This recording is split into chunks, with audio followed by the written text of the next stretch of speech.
শুধু গত 15.5 বছরে বাংলাদেশ থেকে 26 লক্ষ কোটি টাকা বিদেশে পাচার করেছে। এদেশকে তারা তাদের দেশ মনে করে না। সবগুলার খবর নিয়ে দেখেন, রাজনীতি করে বাংলাদেশে বউ বাচ্চিয়ে পাঠিয়ে দিছে বিদেশের মাটিতে। কানাডায় তারা বেগমপাড়া গড়ে তুলেছে। আমেরিকার বিশাল বিশাল এলাকায় তারা আশ্রয় নিয়েছে। এক একজন চুরের লন্ডনের মতো সিটিতে 342টা বাড়ি থাকে এক চুরার। এইরকম চুরের খনিগুলা তৈরি হয়ে গিয়েছিল, আর বাংলাদেশের মানুষের সম্পদের খনি তারা লুট করে নিয়ে গেছে। এরাই আবার অন্যদেরকে চুর বলতো। এটা হলো চুরের মার বড় গলা। এখন মাও পালিয়েছে, চুরও পালিয়েছে। আমার বন্ধুরা বলে গেছেন, প্রত্যেকটি গণহত্যাকারীকে দেশে হোক বিদেশে হোক পাকড়াও করে ট্রাইব্যুনালের হাতে তুলে দিতে হবে। এদের বিচার জাতি দেখতে চায়। এই মাফিয়া খুনিদের গডমাদার ছিল শেখ হাসিনা। তারই আশ্রয়ে প্রশ্রয়ে, তারই নির্দেশে, তারই কুলে সমস্ত খুনিরা লালিত পালিত হয়েছে। জাতি এদের বিচার চায়। আমাদের সন্তানেরা জীবন দিল, 24-এর গণহত্যায় তাদেরকে দুনিয়া থেকে বিদায় করা হলো। অনেকগুলো লাশের আজ পর্যন্ত কোনো খবর পাওয়া গেল না। আমরা কিভাবে পাবো?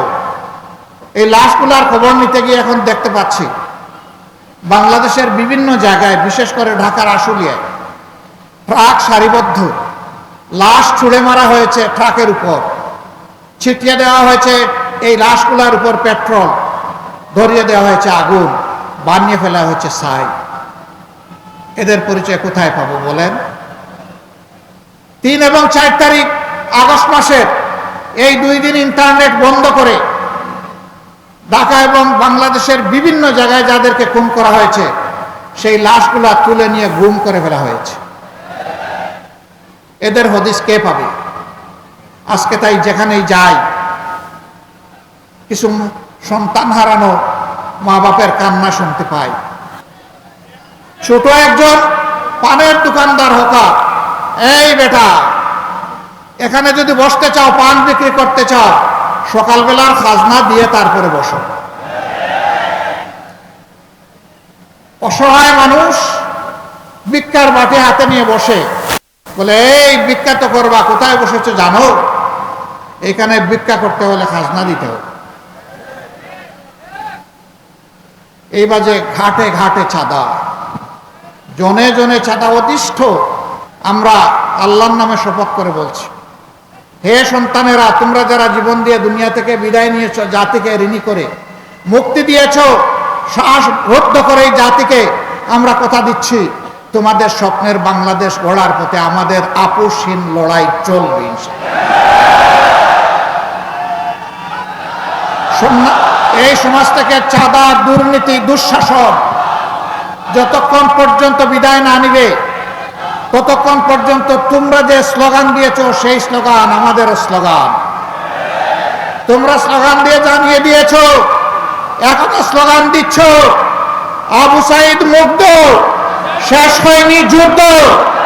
আমরাও বলছি, হ্যাঁ, তোমাদের স্বপ্নের বাংলাদেশ গড়ে দেওয়া পর্যন্ত তোমাদের সাথে হাতে হাত মিলিয়ে, কাঁধে কাঁধ মিলিয়ে এই লড়াই অব্যাহত থাকবে ইনশাআল্লাহ।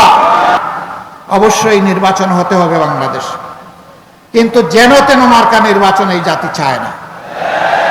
নির্বাচনের মতো নির্বাচন চায়, সুষ্ঠু নির্বাচন চায়, যেই নির্বাচনে পেশি শক্তি আর কালো টাকার খেলা চলবে না।